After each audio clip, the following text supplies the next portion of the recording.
ప్రభుత్వం కీలక నిర్ణయం తీసుకుంది. రాష్ట్రంలో ఈవీ వాహనాలు పెరిగే దిశగా అడుగులు వేస్తున్నారు. ఇందులో భాగంగానే రాష్ట్రంలో నేటి నుండి నూతన పాలసీలు అమల్లోకి తీసుకువచ్చారు. వాయు కాలుష్యాన్ని నియంత్రించే దిశగా ప్రభుత్వం అడుగులు వేస్తున్నారు.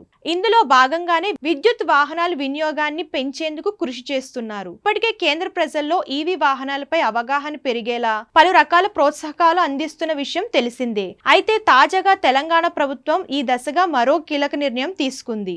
రాష్ట్రంలో ఎలక్ట్రిక్ వాహనాలు కొనుగోలు చేసే వారికి సూపర్ న్యూస్ చెప్పింది. ఈవీ వాహనాలకు రోడ్డు ట్యాక్స్, వాహన రిజిస్ట్రేషన్ ఫీజు 100% మినహాయిస్తూ నిర్ణయం తీసుకుందని ప్రభుత్వం వెల్లడించింది. వాహన కాలుష్యాన్ని తగ్గించేందుకు గాను రాష్ట్ర ప్రభుత్వం ఈవీ నూతన పాలసీని రూపొందించారు. ఈ సరికొత్త విధానం ఈ రోజు నుండి అమల్లోకి వచ్చినట్లు రవాణా శాఖ మంత్రి పొన్నం ప్రభాకర్ ఆదివారం ప్రకటించారు.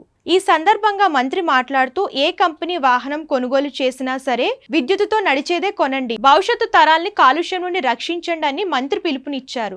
గత ప్రభుత్వం కేవలం పరిమితి సంఖ్యలో వాహనాలకే ఈవీ పాలసీలు రూపొందించిందని, ప్రస్తుతం తమ ప్రభుత్వం తీసుకొచ్చిన నూతన విధానంలో వాహనాల సంఖ్యపై పరిమితుల్ని ఎత్తేసినట్లు మంత్రి తెలిపారు. దీని ద్వారా ప్రభుత్వం ఏటా 100 కోట్ల ఆదాయం నష్టపోవాల్సి వస్తుందని మంత్రి అన్నారు. 2 వీలర్లు, కార్లు, ఆటోలు, ఆర్టీసీలతో పాటు ఐటీ, ఫార్మా సహా ఇతర కంపెనీలు తమ ఉద్యోగుల రవాణాల కోసం ఎలక్ట్రిక్ బస్సులు కొంటే రోడ్డు ట్యాక్సులు, రిజిస్ట్రేషన్ ఫీజులు 100% మినహాయింపు ఇస్తామని మంత్రి చెప్పుకొచ్చారు.